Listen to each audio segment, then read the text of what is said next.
It's going to be a fun one, I think. Hopefully Kathleen won't be a downer. But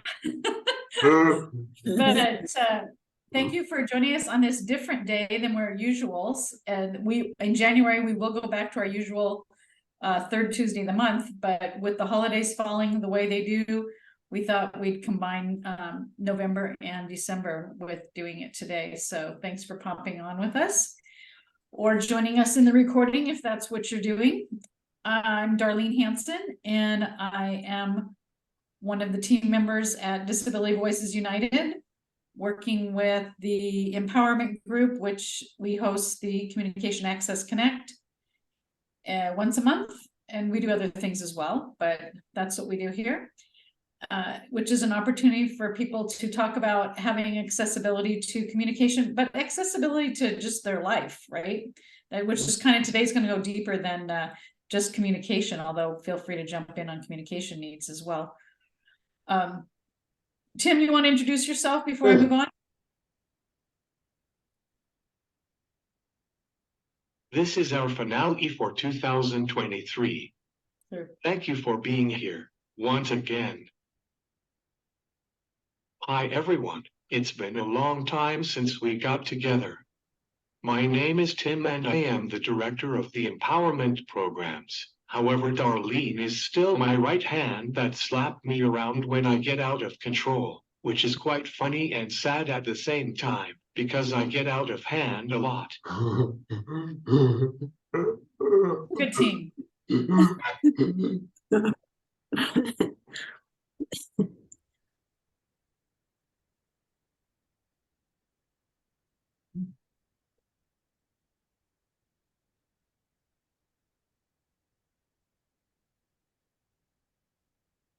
William, do you want to go next? My name is William Del Rosario, and I am a student intern with DV. I am a 23-year-old Hispanic Filipino male with black hair, brown eyes, wear glasses, and my pronouns are he and him. I have autism, apraxia, am a multimodal communicator and use AAC. Supporting me today is my mom, Michelle. Thank you for making the time to be here. Thanks, William. The other person on our team is Nina Spiegelman. Oh, wait, I have to put on companion just popped up. Okay. Hi, everybody. My name is Nina Spiegelman, and Tim, I'm so glad you pointed out this is the last one of the year. It just like, I still can't believe that, like, I feel like the year started 5 minutes ago, and I have loved, these so much. I'm the policy director for DVU, but as I always say, the empowerment team lets me hang with them. And because, as Darlene said, we're going to hear about more like a life, life stuff today. But to me, communication is life. And I have loved, joining in, and thank you so much for being here. And I think today is going to be fabulous. I can't wait to hear from our speaker. Thanks, Nina. Before I go on with our introductions here, I want to put it out there to all of us as a group that, this is, like Tim said, this is our last session of 2023. So if you personally had some great highlight of accessibility this year, share that in the chat and we'll try and review those, and we'll do our, I don't know, maybe Miguel will play Old Lang Syne or something like that. I don't know, but we'll do some kind of recap that way. I think that'd be kind of fun if there's anything to toot our horns to. That would be great. Okay, so today we're joined by a couple of other opportunities and people as well. So I'm going to start us off just letting you know real quick, and we'll remind you again at the end that right here, I'm very visually challenged. is our Self-Advocate Speakers Bureau. And we actually met, or at least I met Kathleen, well, through this, but through the Self-Advocate Speakers Bureau. And that we did a cohort that was 3 sessions long plus an in-person at that time, in the summertime. And we at DVU are going to be doing a second cohort, a second grouping, starting in February, the end of February. So Christina has put in the chat the applications. If you did not do the first cohort and you want to do cohorts, the group, okay? If you didn't do the first one and you want to get involved, let's join for the second one. It's going to be on Wednesdays. All the dates are Wednesdays, and it starts February 22nd, I think it was. 24th. Hang on, I'll get it. Maybe I'll get it. Maybe I won't get it. I don't know. 21st. 21st. Okay, sorry, Tim. So February 21st will be the first one, and we're doing it this time though at 3 o'clock. So it'll be from 3 to 4:30. The orientation will be February 14th from 3 to 4. So you can still go out on your Valentine's dates. And in the Self-Advocate Speakers Bureau, we spend a lot of time supporting you all as this is only for self-advocates, who Tim and I like to just call advocates, or people. But it's only for you to participate in, and we want to be here to support you to build your skills, build your confidence, build your your speech up, and then get you hopefully on our Self-Advocate Speakers Bureau website, which by the time we launch the second one will be launched, I believe. I mean, it really should. We're working on it. We're finalizing it. We're getting it all finished up here. So those of you who are in the first one, we're going to be connecting with you to finalize your tips, because we're getting closer to the end on that project, which will be really fun. The idea of the Speakers Bureau is that community members can look to you all who are on there to have you join them either by presenting, by joining committees, by doing guest lectures, however, whatever the community needs to hear from, and who they need to hear from. We want it to be you guys. So, and you all as people. And we want to be here to help you do that, whether it be writing your speech, making your presentation, figuring out how to figure out a contract, and determine your costs and all of that. That's what we're here to help you with. And that's really what the Speakers Bureau is there for. So check out the application and the website landing page, which tells you more in a more eloquent way, and get involved. Okay. Tim, are you adding to my presentation? Okay. He always has something else to say.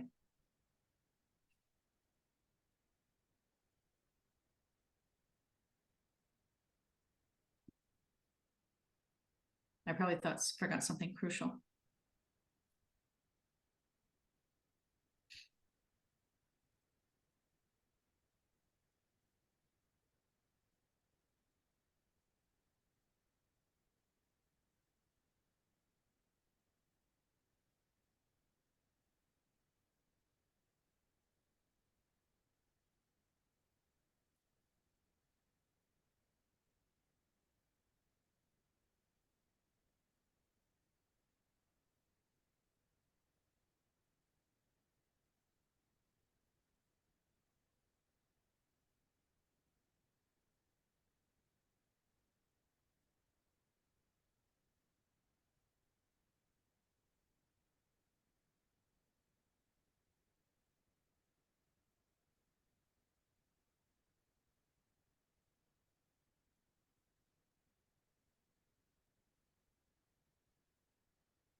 I would like to share that we are getting more success stories from others who have gone through the first Speakers Bureau on what they have already done.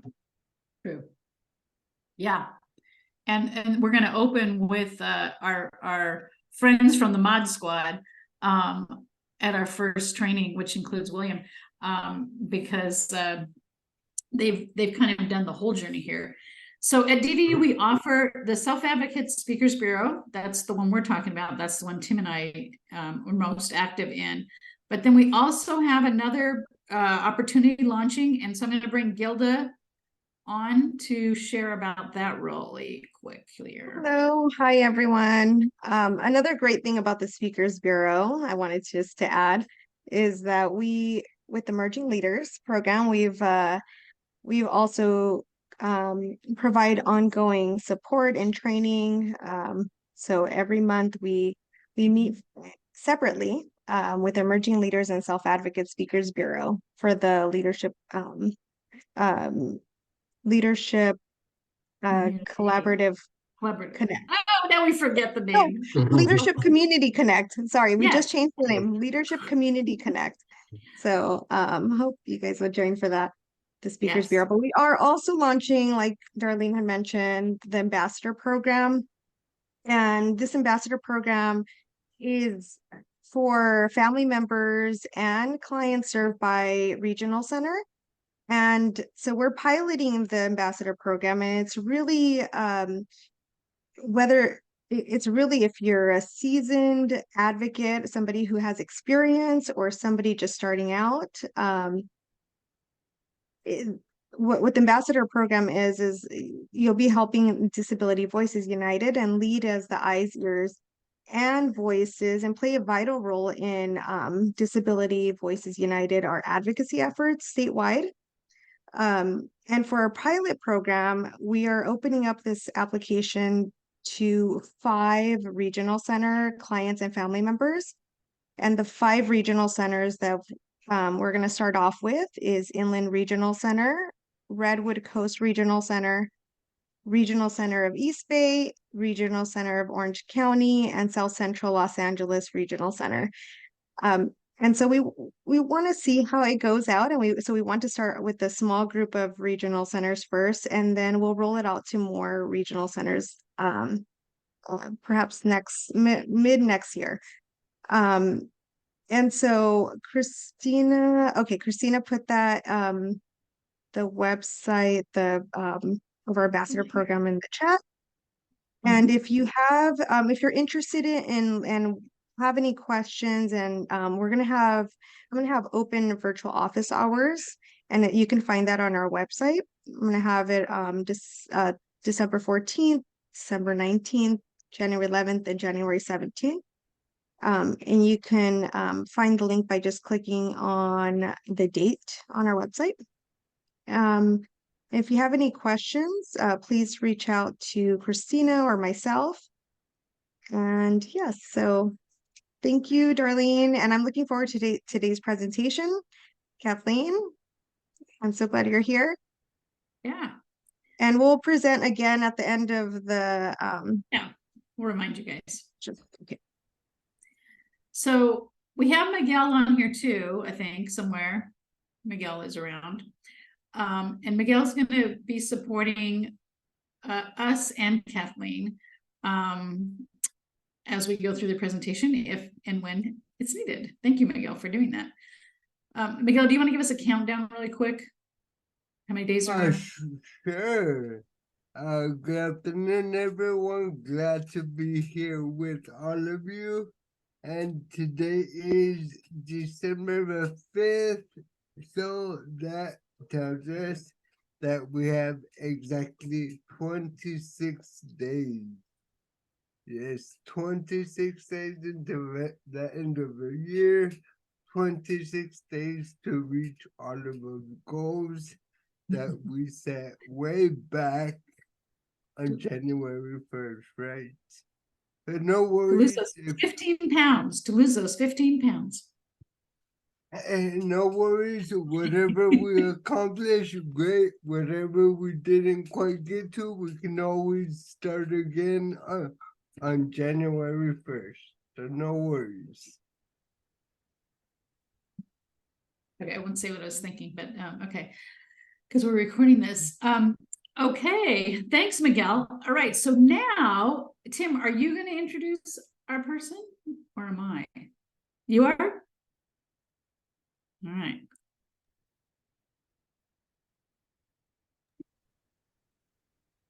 I forgot to ask you that in person.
Miguel, how do you remember the countdown?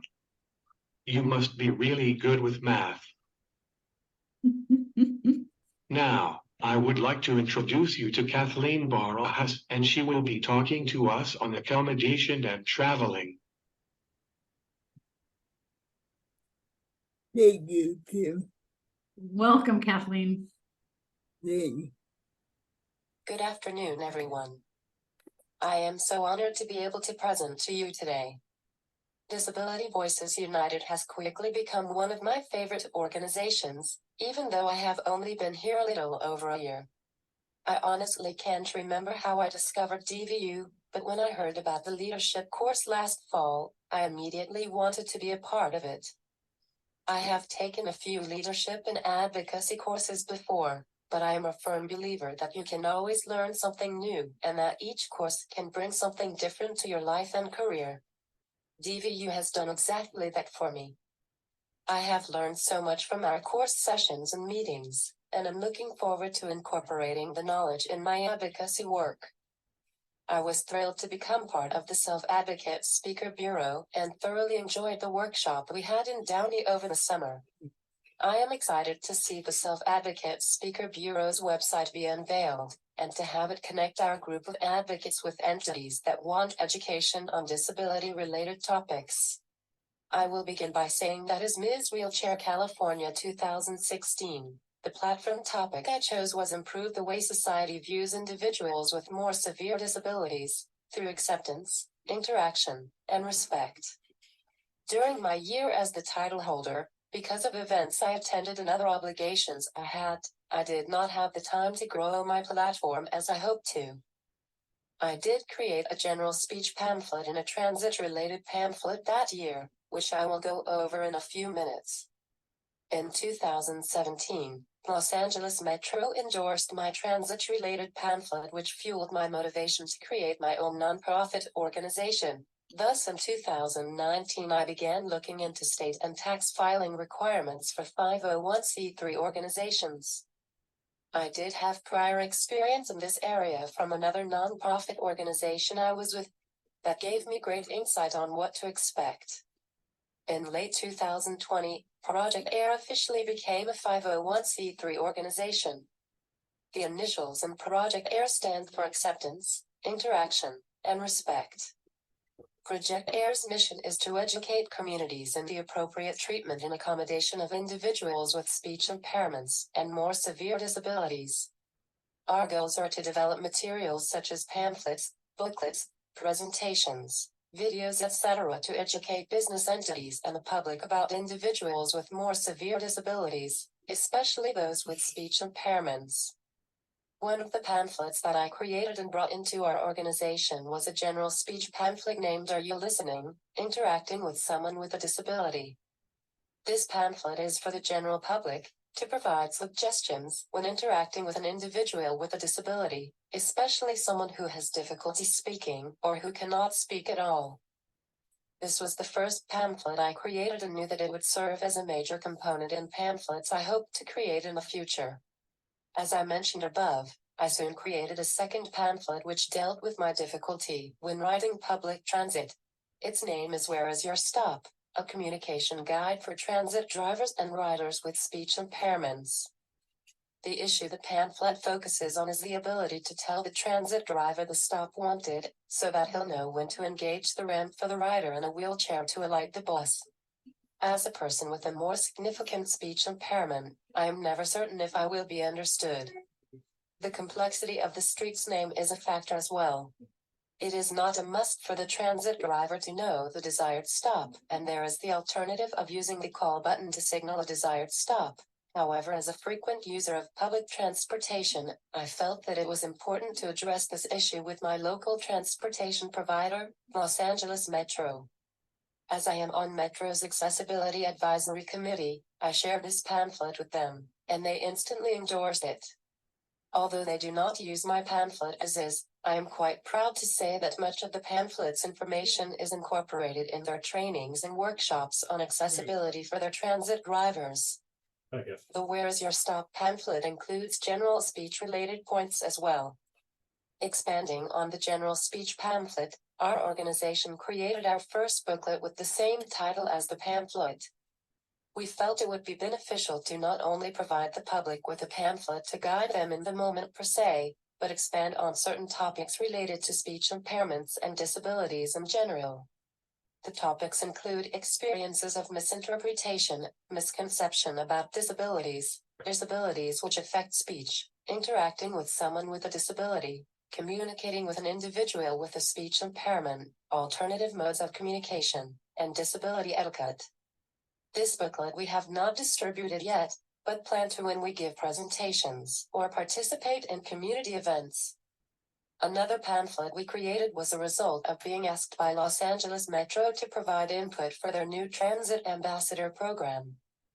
Metro created the position of Transit Ambassadors to provide additional security at train stations and to assist transit riders as needed.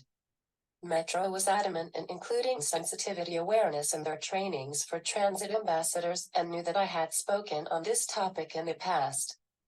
We named this pamphlet, How May I Assist You? Interacting with Someone with a Disability. The topics covered are disability etiquette, augmentative communication, and speech-related suggestions. Our pamphlet also offers tips for emergency situations when individuals who use communication devices are involved, such as trying to still allow the person to type their message if the situation allows, as the message might most likely pertain to explaining an emergency situation they're in, an injury they just sustained, or specific instructions on how to move them and/or their mobility device. Also, to never impose your will on them, except in situations which are considered life or death. Mostly through word of mouth and committees and organizations I am associated with, we have given a few presentations over the past year. One was to LAX's Accessibility Committee and included the topics of People First Language, disability etiquette, and interacting with travelers with disabilities. The last topic was from our TSA pamphlet, which I will discuss in a few minutes. Another presentation we were invited to do was to Metro's Public Safety Awareness Committee, educating members on individuals with speech impairments and those who use communication devices. The last presentation we gave was for the South Pasadena Chamber of Commerce. One of our goals is to reach smaller businesses as well, so that they will understand more about customers with disabilities. This Chamber of Commerce specifically requested an overview of the Americans with Disabilities Act, and we added the topics of People First Language and disability etiquette. We have not done much this year due to other commitments I have pursued. I certainly need to do much better in the new year. We want to continue reaching out to chambers of commerce in the Los Angeles area, to educate smaller local businesses in our communities about individuals with disabilities. The other planned mailing will be to airports in Southern California and slowly throughout the state, to share our TSA pamphlet with them, and again, possibly do a sensitivity training if they choose. It is Project Air's hope that LAX will be the first airport to use information from our pamphlet. We are in the process of reaching out to them again. We understand if they choose not to let us be a part of their sensitivity trainings, but as Metro did, they incorporated much of our material in their trainings. We also plan to expand the distribution of our transit-related pamphlet to other transit agencies, much like with our plan for airports. I will quickly share a few projects we hope to do in the future. One is to create an offer letter templates on our website, which address accessibility issues that an individual with a disability encounters. Some individuals may not know how to draw up such a letter, and so offering such a template on our website would help. Not only could these letters address accessibility issues, other letters could be used to give praise to entities which have gone beyond the call of duty for their customers with disabilities. Next year we hope to hold a few fundraisers, so that we can give 2 or 3 iPads with a chosen communication app to an adult who is in need of a communication device. I will share that for many years, I function without a communication device. I did have one that my insurance got me, but it was never functional for my needs. It was only after I learned about iPads and all they could offer, that I finally found what I truly needed. It is because of my experiences not always being understood when I gave presentations in college, that my organization and I want to be able to give the same accommodation to other individuals. I will now discuss the pamphlet related to traveling. That was what DVU invited me to speak on. The name of the pamphlet is a guide for TSA agents interacting with travelers with disabilities, and was designed to make going through the TSA screening process smoother. Before COVID hit, I would travel through airports at least a few times a year, most times on my own. If I stay one night, I can manage on my own. More than one night, then yes, I need assistance mainly in the mornings. Other times I am going somewhere to meet friends and will have assistance with them. In either case, I am a quite competent and independent person who is able to fly on my own, as long as the airport personnel understand that fact. Although airports are seeing more individuals with disabilities traveling on their own, in my experience there is still quite a way to go before an individual such as myself can go through the TSA screening without incident. I believe I have been fortunate that more times than not, I have gone through my screening fairly easy. Unfortunately, the times which I experienced unwarranted difficulties are not easily forgotten, and so I felt a pamphlet regarding my negative experiences would be a helpful tool. Many times my speech and severity of disability distorts some individuals' perception of me. Enough TSA agents have repeatedly asked me where my caregiver is, refusing to believe that I am more than capable of traveling on my own. My travel concerns should be regarding my power wheelchair being given proper care when it is taken from me, or getting a hand to walk to my seat, and yet it is always the TSA screening that is utmost on my mind when my day of travel approaches.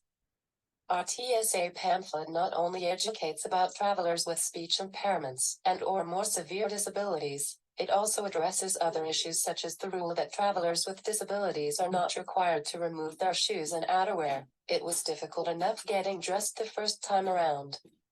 The pamphlet also stresses to agents that a traveler's carry-ons should not be taken from them and sent through the scanner until that individual has been assigned an agent and is now proceeding to be screened. As I am fortunate to be on LAX's Disability Access and Accommodation Advisory Committee, I brought our TSA pamphlet to them. The committee thought the pamphlet was very informative, and it was part of a presentation I did for them. LAX's TSA office is the first airport that our organization has sent our TSA pamphlet to. We were told that TSA officials were reviewing it, but we have not heard anything yet. Follow-up will definitely be a top priority for us in the new year. I will share that LAX now has a TSA Cares program which allows you to call in to ask to be escorted through security. This definitely has its advantages for individuals as myself who get wrongfully categorized. Having an escort would rectify this, as the escort would accompany me until my screening was completed. While most of my colleagues on the LAX committee and I commend the airport for creating this program, we do not feel that it is meant for everyone with a disability. Many of us in the disability community know that we are more than capable of going through the security screening on our own. We do not need someone there essentially holding our hand and guiding us on our way. Our pamphlet is based both on my own travel experiences as a person with a more severe disability, but also on stories I hear from the disability community. For my own experiences with TSA screenings, I would give a 65% rating. Enough of my encounters with TSA agents at various airports have been uneventful or nearly so. Some have been difficult at first but improved when I got assigned an agent to do the physical screening, that is pat down. Sacramento Airport seems to be so educated regarding travelers with disabilities. I have traveled in and out of there many times for work, and I have never had any issues whatsoever. I would rate my experiences at LAX as average, sometimes uneventful, but too often having to repeat over and over that yes, I am traveling alone.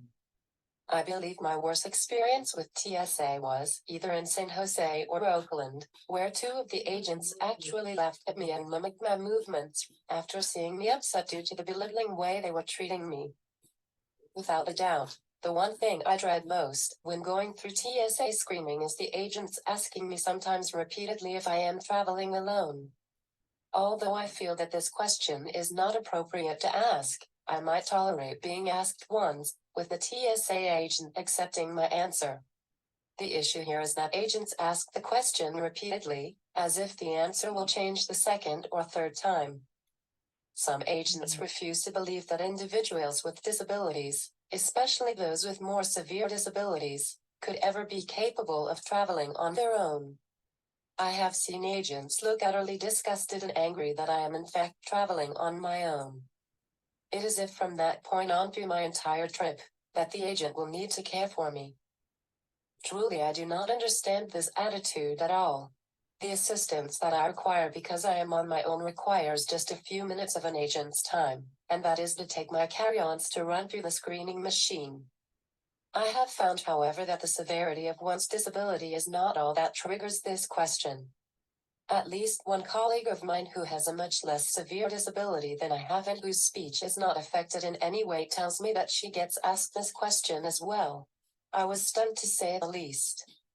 My colleague displays no sign of a disability, other than her wheelchair. Why then is she being asked this ridiculous question? I will share that right before COVID, some of my family and I took a trip to Hawaii. I had my family prepared to take my carry-ons once we hit the screening area. They knew of my experiences with TSA, so they were more than willing to assist any way they could. To my surprise, the stay at LAX was one of the best I experienced. As we arrived at the screening area, a female agent quickly approached me and without asking me the dreaded "Are you traveling alone?" question, she took my carry-ons and began my screening process. I believe my sister-in-law even told the agent that they were with me and were willing to take my carry-ons through for me. The agent replied that she was more than happy to assist me. This agent was how every agent should be. Again, I feel that the main training objective for TSA agents as it relates to individuals with disabilities should be to understand that many in our community can and do travel on our own. Obviously, if an individual was able to get to and navigate through an airport, up the elevator, and to the screening area, they are more than capable of traveling on their own. Funny maybe, but very true. Finally, I am proud to share that my organization is scheduled in March to give our first paid presentation. It will be a sensitivity training with Access Services, who is LA's paratransit service. Other transit professionals are being invited as well. This was the very first time that I put together a project proposal. I did my research and took some time to consider what to include. Having Access Services accept my proposal was a huge success for me. My research and time definitely paid off. I am especially enthused with this as I have had difficulty at times with access services drivers not believing my competence as an individual with a more severe disability, more like should I be going anywhere on my own, and this issue certainly needs to be remedied not just for myself, but those with similar disabilities as I have. Thank you so much for letting me share with you today, it has been a pleasure. I have sent Tim and Arlene both our organizational pamphlet and the TSA pamphlet that I spoke about today. Please feel free to email us with any questions or comments you may have. We welcome all feedback and ideas you have for us. Thank you. Thanks, Kathleen. That was awesome. Woo, a ton of information. I've been writing down all my things. I'm gonna look. I'll find the pamphlet and I'll put it in the chat. I've been putting the pamphlets in as you talk about them. Feel free in the chat. You all can write your questions, comments, thoughts, personal experiences, however. But I had this thought, you know how, maybe you already do this. I don't know, because I don't use public transportation that often. But you know how they have like the screens that on the bus or the screens in the airports that are giving out information, kind of like what we used to have for billboards, right? And now they're digitized, right? Whatever if we can get, or your project could work to get your information out on those screens, so that everybody going through the airport like can see, you know, people with disabilities, you know, travel alone, or whatever the message is that you feel that they need to know in that context. It can be out there. And for the TSA people, but for example, or the bus people, bus employees, but also all the community members, right? I think that if you have their ear to listen, that they're going to listen to you, then that might be something that could spread your message in a really big way without costing them much. Just, you know, you can just send them the link to the Canva and then boom, they put it out there, right? Great idea. Yeah, I think that would be easy personally. Bernadette's saying fantastic information and presentation. Mariel says, thank you, Kathy, that was great. Let's see the other things. What else did I have?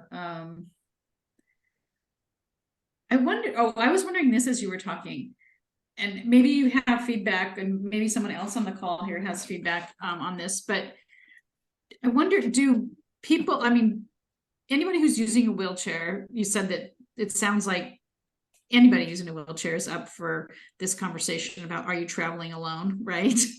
I wonder if you were a man who looked like you had been a veteran traveling in a wheelchair, if they ask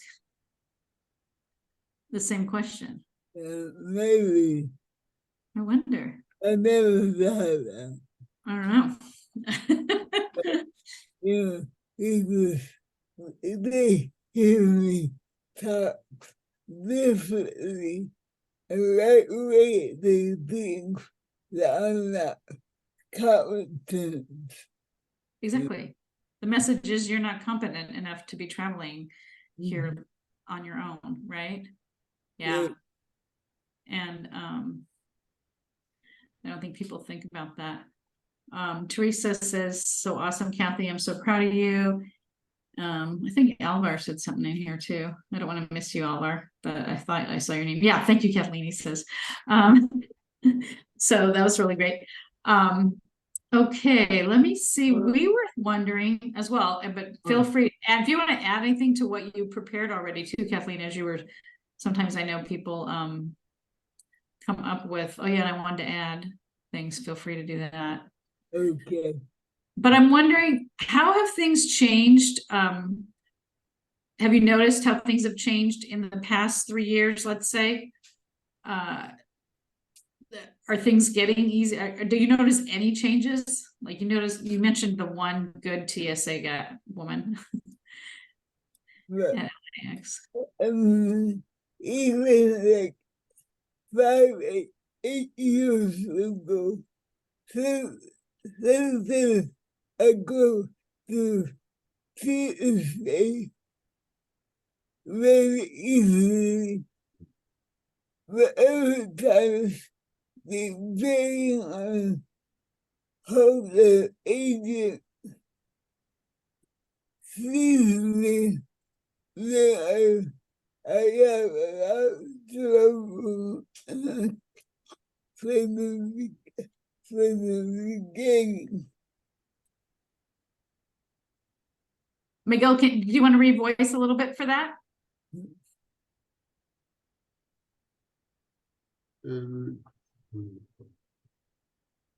Sure, Sorry. yeah, no, she was saying that some of the, I caught some of the agents other times. Can you repeat the last part, Kathleen? Well, I mean, I would say even like 5 and 8 years ago, sometimes I could go through CSA fine, but other times I've had trouble. So she said that up to like 5 or 8 years ago, she could go to CSA fine. But sometimes now she has trouble. Wow. Do you know why it would have gone backwards? It depends on how how how educated the agent is about disabilities. Okay, so depending on how educated the agents are. Yeah, and maybe they don't, well, that's true, they might have had more turnover and such after 2020 and not spent the time on the proper education, huh? Yeah. Like talking about the bus drivers, I think now they interact better with me than they did before. Yeah. Go ahead. Kathleen, I'm so excited to hear that your organization is going to train access, since most of us use paratransit. I really hope that your organization can expand this training nationwide, because each counties in the state subcontract out their paratransit services to a third-party transportation companies, and their budgets are huge. Thank you, Tim. Yeah. Yeah. Someday I would like to go nationwide, like you said. To go nationwide. Someday. Nice. Teresa was saying now, depending on what airline you fly with, you can request help from check-in from check-in to the gate. Yeah, that's the TSA cares program that I was talking about. Okay, yeah. And I think, sorry, go ahead. But I feel it's a good program for some people. Well, why should I have somebody, what we do when I'm able to do it on my own?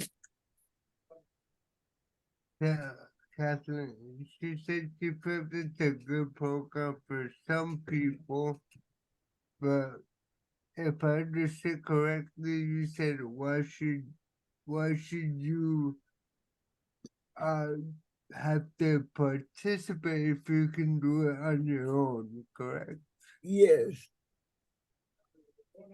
Well, there are people who could do it on their own and still ask to participate.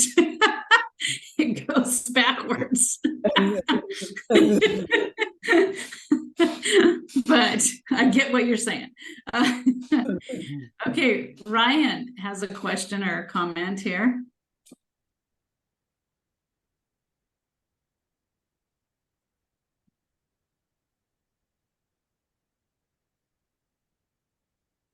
You have to unmute Matt, Ryan. There you go. Whoops.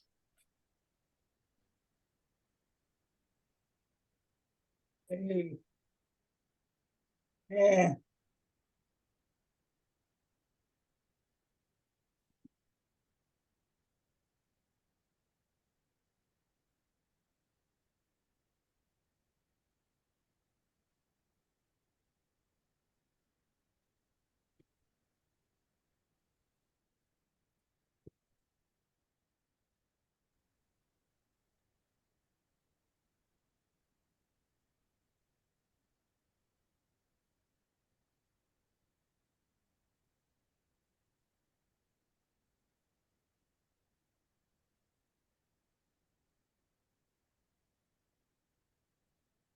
Ryan says, I have had transportation horror stories.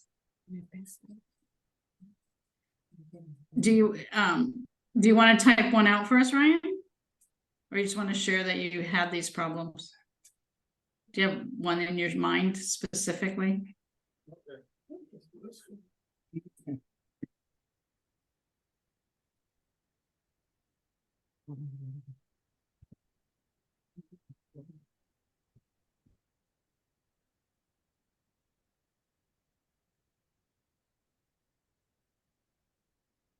Did you have them break a wheelchair? Was you that had someone break a wheelchair?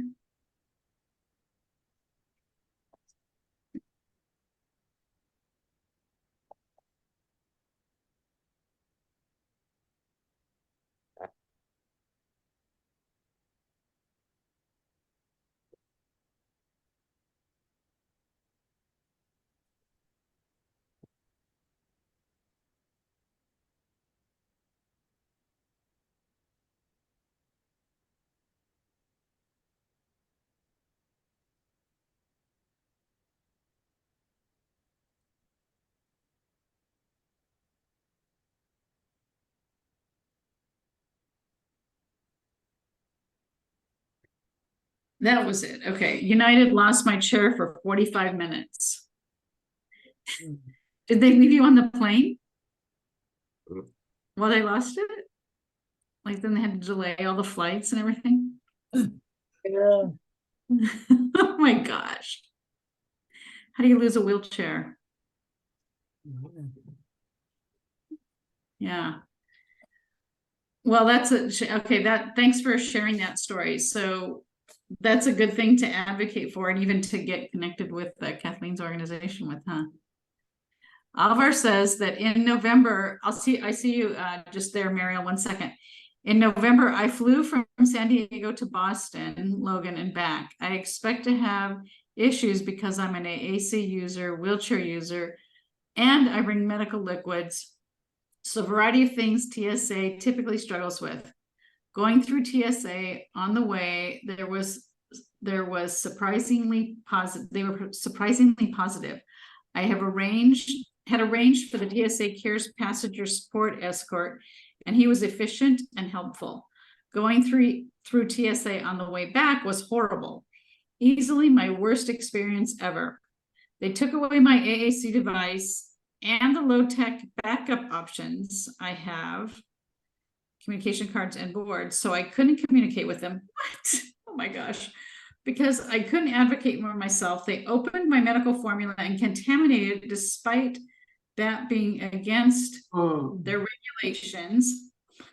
Sterile formula should not be opened, but rather alternatively tested. Finally, they had a TSA agent in training do my pat down, and I heard them afterwards tell him he was too invasive and extended contact pressure is especially difficult for me with my sensory and pain issues. Oh my gosh, Alvar. That's horrible. I'm so sorry. I'm assuming you wrote a complaint, Alvar. And you voiced up about that afterwards.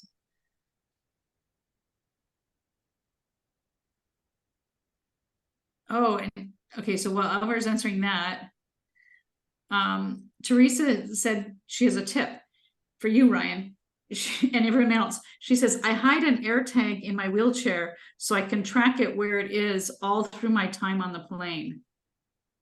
That's a good idea. You guys know what those air tags are, right? That you can put on things and then you can find them with your iPhones and such.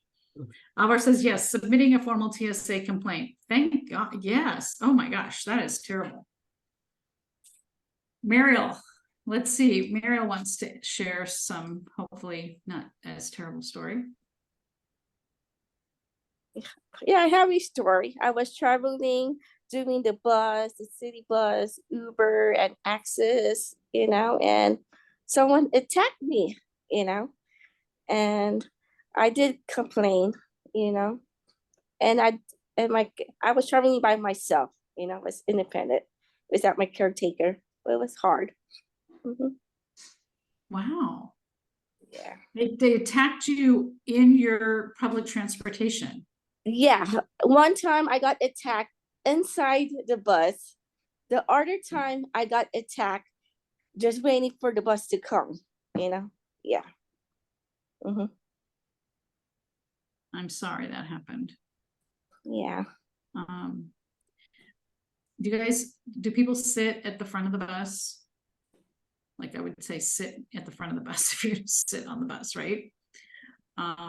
Just things to think about. Okay, good. Tim, thanks. I'm sorry, Meryl, that happened. Tim, you wanted to say something?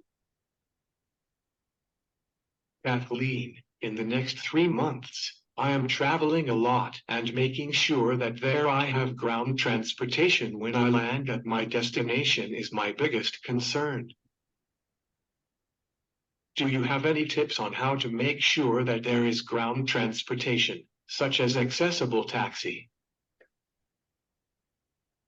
I do my research in advance.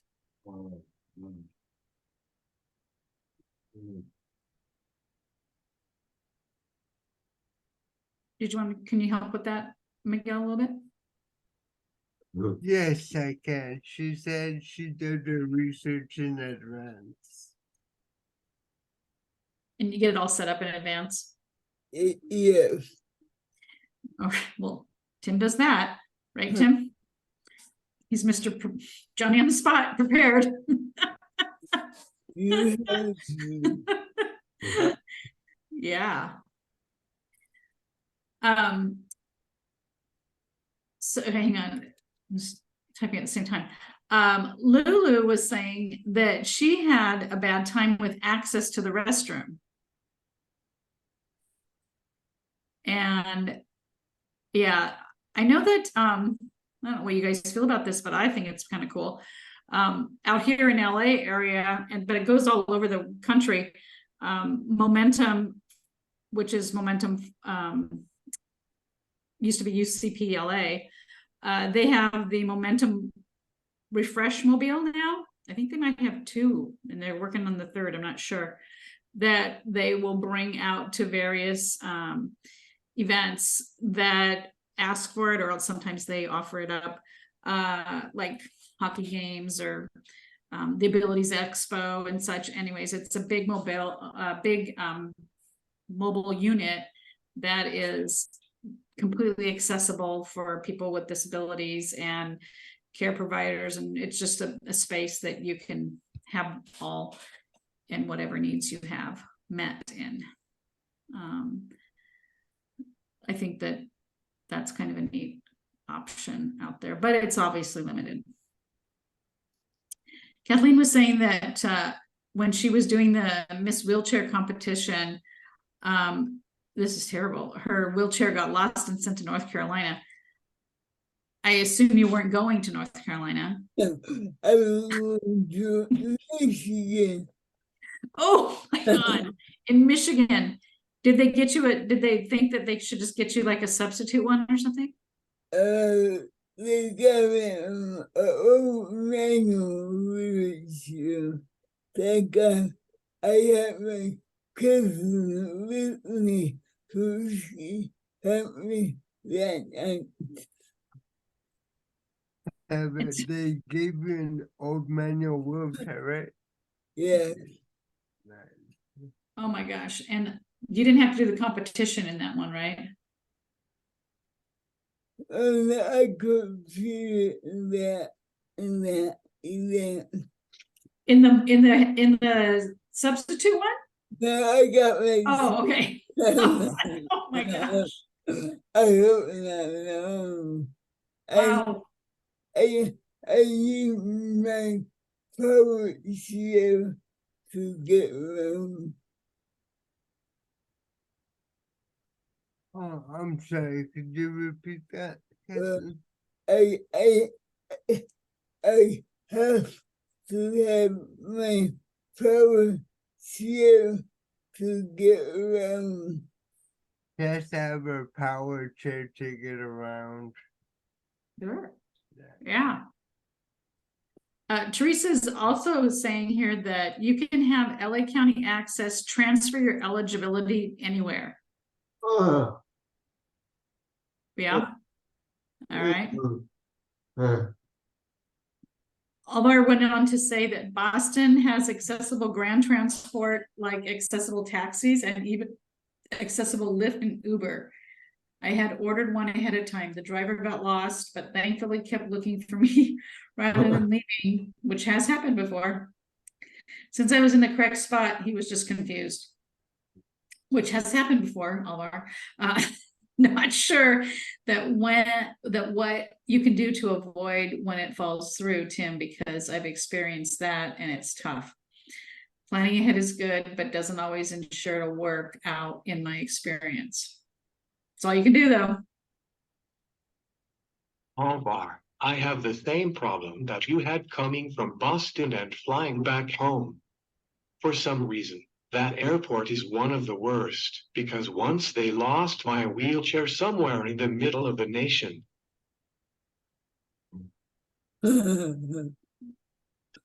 So you had to do like a flight with a transfer on it? Yeah. Yeah. Direct plates are probably a little more solid for you. Feel better, huh?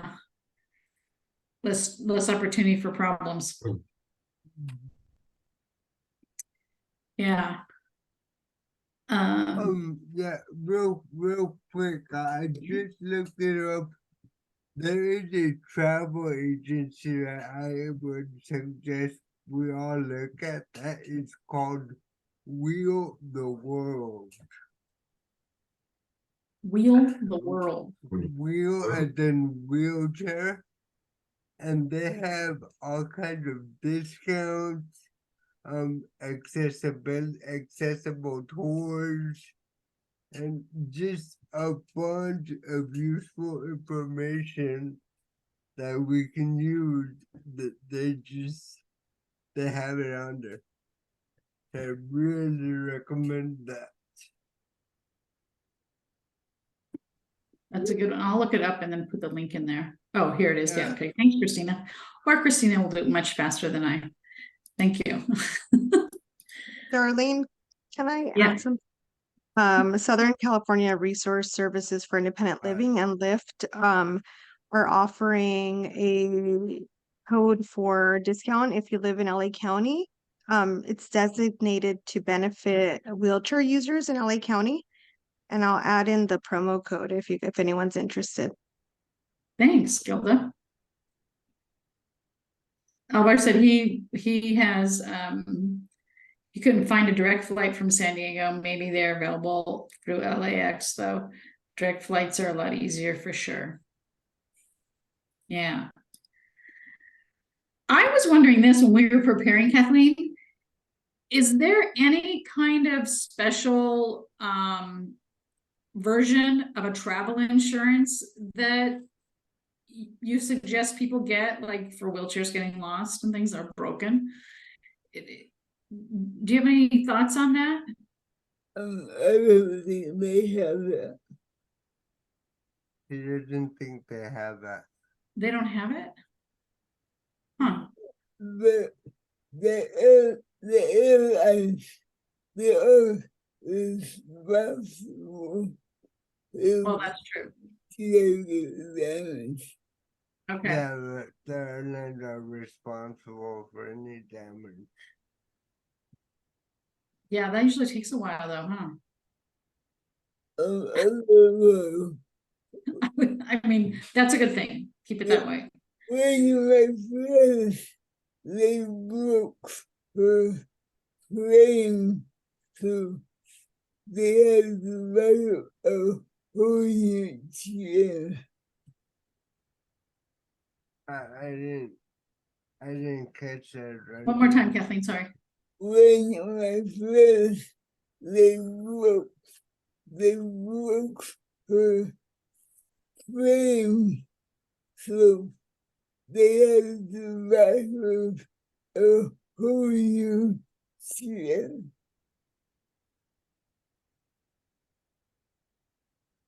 Sorry. Now, sorry. When you had, I'm trying to think. When I'm sorry, Kathleen. when my friends, One of your friends, okay.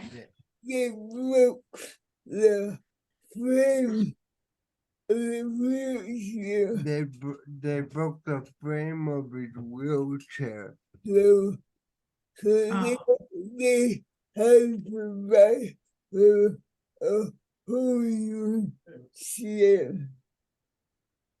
He had to. A whole new chair.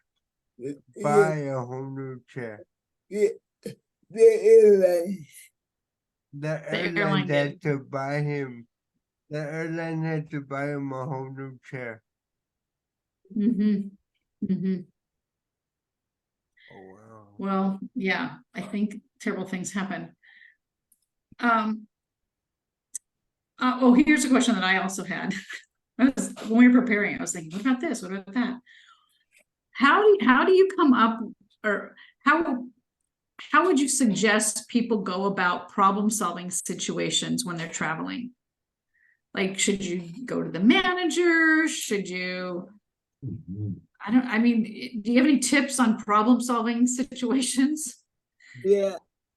I think you should go to manager and tell what's going on. Do you think people should go to the manager? The manager. Who, Ask for the manager. whoever is in charge. Whoever's in charge. Whoever's in charge. So if you're thinking of traveling, and if you have your AAC system and you don't have Alvar's person in your life, you might want to have something pre-programmed in there, right? To be ready to say, I think I need to speak to your manager, please. Or I'd like to speak to your manager, please. Something like that. And this, even type and no, and paper, flag, hand it to them. Take something typed on the paper so you can hand it to them. Yeah. Yeah. Well, yeah, we have some way to be prepared. Yeah. Yeah. Nina. Oh, yeah. Yeah. Wow. Kathleen, this was so good. And I just keep thinking about it. I didn't realize I have this fear, this horrible fear of TSA for me, but much more importantly, because all of a sudden I'm near authority and I start acting out and then they have no sense of humor. And things always go wrong, but that's nothing. My son with autism and a lot of anxiety, there are great days where he's all over it and other days where if the situation is overwhelming, it's a very crowded airport. It could be, I'm in terror of it, but I didn't, because of this presentation, I had no idea TSA Cares exists. I'm gonna actually try one of those form things, but you said Oakland and San Jose are the really bad ones. Those are my airports. So, okay, good to know. Knowledge is power. But I'm assuming this TSA Cares thing is at every airport, right? Is it supposed to be at every airport or just Oh, a yeah, few? no, it will be everywhere. Oh, okay. Mhm, mhm. All right. I'm going to contact you, Kathleen, and report in because if I get the courage, because I have to do a test flight with my son to get him back on track from the, whatever Yes. the last trauma was many years ago. But this has been so valuable. So thank you so much. You're welcome. Thank you. Thanks, Nina. Mariel was saying, double check your passport and ticket and money and contact some with the emergency paper and people on it, like have something ready to go. I assume is what you're saying, Mariel. With some contact information. That's a good idea. Gilda put a bunch of links in here for you all as well. Tim's got something. Go for it, Tim. Our devices have to go through the X-ray machines at TSA. So, when they are patting us down, we don't have our devices to communicate at all. So is there something you should have programmed on there to say, remember, I'm not going to be able to talk to you when you take my device away? I don't know, like that might be a way to remind them as Otto, I don't know if Otto's on here, but stating the obvious to the oblivious would say, and just like, remember, when you take this away, I can't talk to you anymore until you give it back. Right? Something along that line. Kathleen, how can people get involved with do you want people to get involved with your organization? How can other people get involved or support your project or your work? I think right now we're not at that stage, but I'll let you know when we are. Okay, because I think it's a great project, and I could see people in a lot of our different avenues just kind of having joint efforts and helping with fundraising or being, I mean, imagine if you had your Project Air was available with speakers or people from the Speakers Bureau wanted to partner with you and present at all these airports all over the country, right? Right. That would be really cool. William says, exactly, TSA Cares is helpful for me when I find the airport overwhelming. This year we purchased a TSA pre-check. It cost about $85 and is good for 5 years. If you travel often, it might help. So to get the pre-check. I think this is the real Judy. Okay, Judy's talking here. I never know if it's really Judy. Hi, everybody. Yeah, I'm so glad that William mentioned TSA PreCheck. It has changed our lives. Like, it is $20 a year, people. It is like, and all you do is use it one time and it changes, like it was worth the $20 for that year, even if you only travel a couple of times a year. And so what it does is it puts you in a separate line, which is always way shorter. And you don't have to take off your shoes. You don't have to take off your jacket. And you don't have to pull out your iPad or your communication device. It can stay in your backpack. And so I think for our community, it is really a very helpful tool. And I know that it does cost money, but it's pretty inexpensive. If you ever travel internationally, it's just another $20 to get what's called global entry. It's $100 a year. And it literally, when you get off the plane at least at LAX, which is the airport I use a lot, but when you get off an international flight, you are out of the airport in less than 2 minutes. I mean, you literally go through customs. It takes about 30 seconds. It is all, they base it on your retina. And if that doesn't work, they do it. And you don't even have to take out your passport. You literally walk through this aisleway, and all of a sudden, like 20 seconds later, they there's some TSA agent going, Judy Mark, and I'm like, that's me, and they let you right through. It's absolutely spectacular. For those family members here, we sometimes travel with our son with autism with an aide, and we go and we pay for TSA pre-check for the aide too, so that the aide is with us as we're going through TSA pre-check, so that first of all, they're not separated from us and sitting in some long line and joining us an hour later. So I think that's been super helpful. I also know that there has been some efforts by some national organizations to train TSA agents on disability, particularly on autism. And I don't know if it's helped. I can tell you that in our experience, and we travel all the time with our son. Well, we used to travel more, but we travel all the time with him. We have found the agents to be very kind and caring, way nicer to him than they are to me. And so, that's at least in the autism world, I have seen some progress there. So anyway, I'm trying to be encouraging. The other thing is, and I don't know if they exist anymore, Darlene, that remember that that great movie studio with the airlines that did that program? Do I remember it? I started the it. one that brought it to the world. I know that. But you might want to talk about that, because I've heard They don't have it anymore. They don't, the studio's not there. I'm guessing that they moved to Georgia during COVID. And because that was where they had their other site, and I've gone over there and they don't exist in LA. They don't exist at the same site. I don't know where he moved his equipment. So I have heard on occasion, it doesn't happen all the time, but some airlines actually do this as well. Yes, and some smaller airports do it.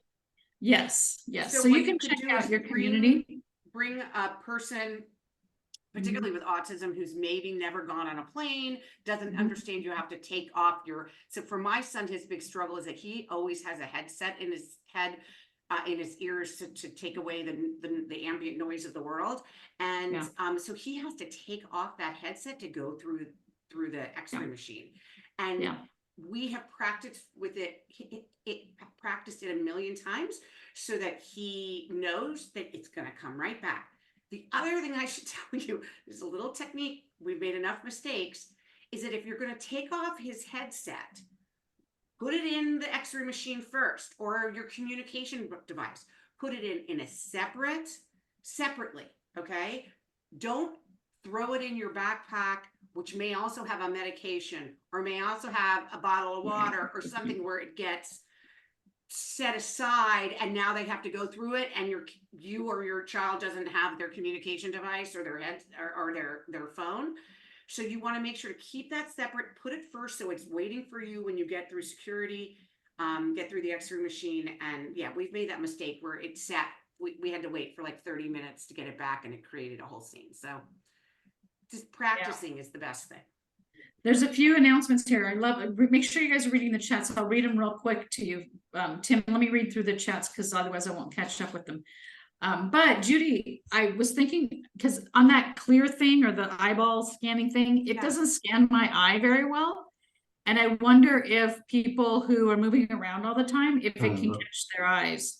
I'm not moving around all the time, and it can't catch my eyes. So I couldn't use it. So you should know that, I don't know if you have global entry, but you don't have to stand still.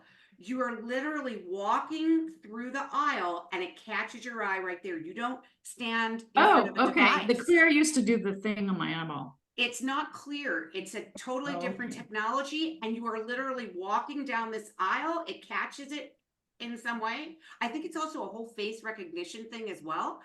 And you just keep walking. There's no standing still at all. It's pretty amazing.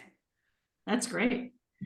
Okay, so I'm going to catch us up real quick. Thanks, Judy, for all of those great tips too. Okay, Alvar says, so folks know you have to fill out an online TSA care request form, or you can call 72 hours in advance of your flight, but you can fill it out earlier than that. He'll be flying in February, and he's already submitted his request. So there's a form for the TSA cares. Nina, write that down. He's also saying that Autism Inland Empire offers something similar occasionally. I think about once a year. He doesn't live in the IE, but he's been to the virtual training, so he gets emails from them. I wonder what they're doing, because they used to be like big advocates for autism, and I can't remember the name of my project. It was Air Hollywood's Autism Open Skies for Autism. There a lot of people from the Inland Empire would come to that. But maybe they're doing something out there too in Ontario Airport now. Will Sanford says some airports have wings for autism as programs to support folks to get used to the airport. Good. Tommy says so many great tips today. Thank you. Oh, Michelle was reminding us that they've started seeing the sunflower lanyards around, and the airport staff are learning to watch for those. The sunflower lanyard is a code. They're teaching if you see a person wearing it, it's an unidentified disability. So, or undistinguishable, I don't know what the word is, distinguishable disability. So that's helping identify someone traveling with a hidden disability. That's how you say it, hidden disability, sorry. Mari says, Judy, can you share some of the names of the fast pass at the airport again? Okay, so there we got it. Global entry, and then pre-check, and there's domestic and international. And Tim. How about this idea for Project Air? They can sell merchandise like postcards with different messages to give to TSA to inform them to our needs. Kathleen, I'm giving you so many great ideas. I think it should be on a water bottle.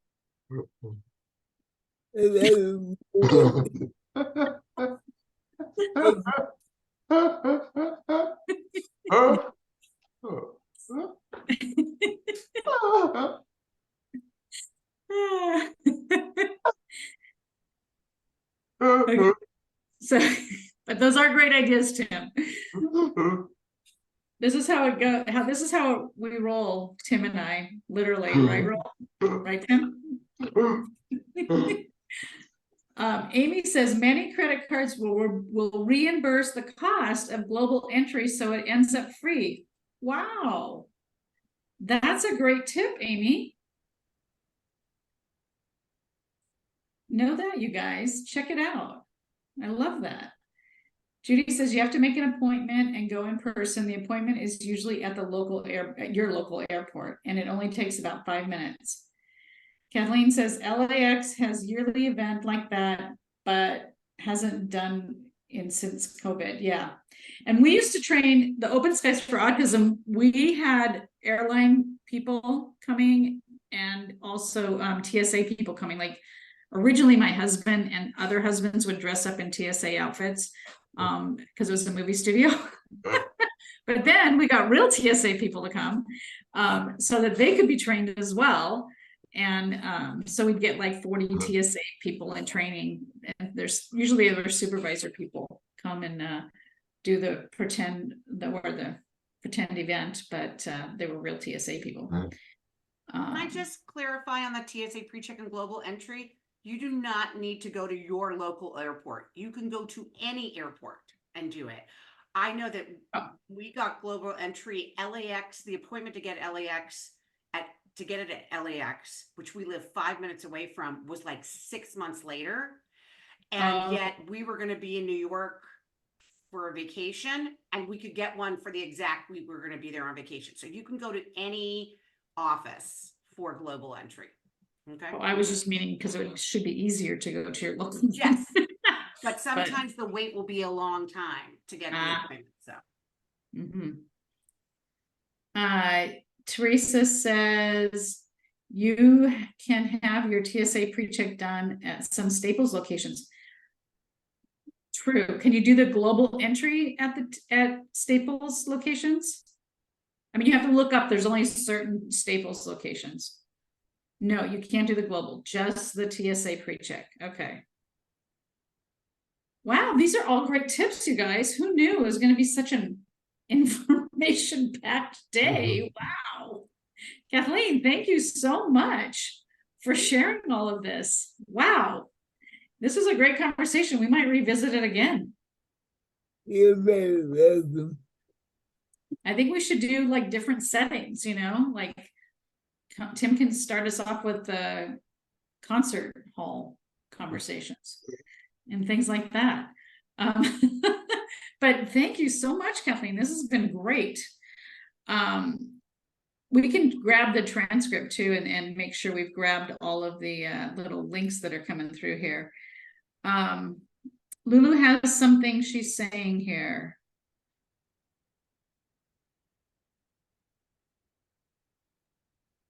I'm just going to voice it out loud because, oh, Amy got it. I agree. We should bring this up again. Amy's really fast. Thank you. Oh, thanks. Yeah.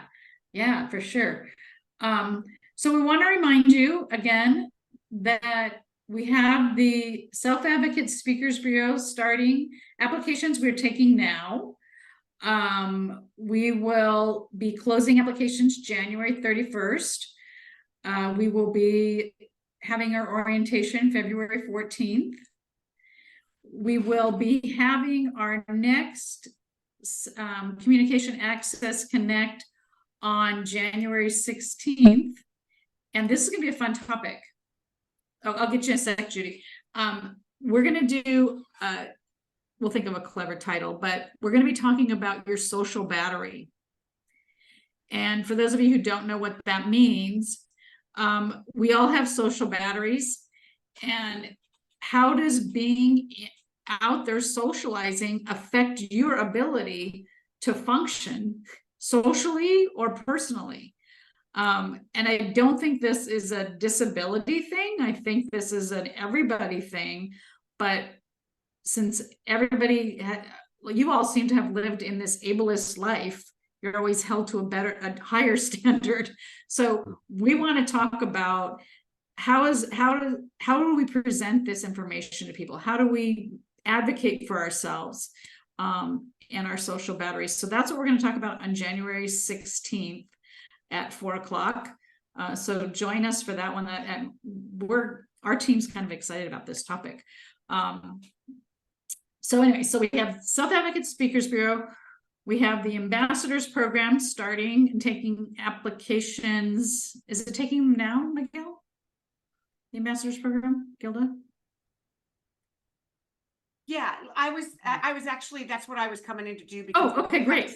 Gilda had to step away from her computer and texted me and asked me to talk about it. Yes, applications are being taken now. There will be in January several Q&A sessions for people to ask questions and get them answered. They are only at those 5 regional centers, and we'll be doing some heavy recruitment in those areas.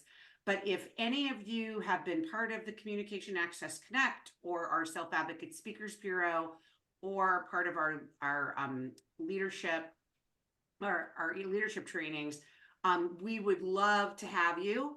And any questions you can certainly ask Gilda. Okay. Great, thanks. Our LCC group, which is the group that combines the Speakers Bureau and emerging leaders and now the ambassador, that will be January 25th. And in that one, we are going to be talking about creating your presentations. So for anybody who is doing any speaking and wants some support or has questions about creating different kinds of presentations beyond your elevator pitch, that will be January 25th. It looks like January is pretty busy for us, guys. We gotta get busy. But all fun stuff. Okay, let's see. Mariel is saying, thank you. This was great and helpful. Yes, we should do it again. See you guys next time. Happy holidays. Yeah, I want to say, Tim's typing, so he's going to say something in a second too. But I want to say thank you. Thank you all for joining us this year. I wouldn't miss this experience, this group of people, for anything. I just love Communication Access Connect. I love hearing from you all. I love supporting, and I can't wait to do it again for another year. And William is saying happy holidays, everyone, as well. Maribel saying muchas gracias and good night. So anyway, so thank you for joining us on Communication Access Connect and all the other things we do. Oh, I know what else I wanted to add, Tim. Just so you know, at this point, we're not crying, but we do want to advocate that the projects from the Empower team, like Communication Access Connect, Self-Advocacy Speakers Bureau, those have outlived their funding, their public funding. So we no longer have grants to do these projects, but Disability Voices United is committed to continuing on with these projects. So if you or family members or friends are looking for somewhere to donate before the end of the year, tell them about us. And you can go to the website. Donate Now is available. It's a button. And we would appreciate that. We are going to continue doing this, that we're, but we have interpreter costs, we have staff costs, and all of that. And we're committed to it, but any help we can get would be really appreciated, for you all to know. And Tim, you want to go? We'll still be doing all the Zooms. Yep, we're not changing just because we don't have the public funding or the grant funding, but I just wanted to share with you that we could use help.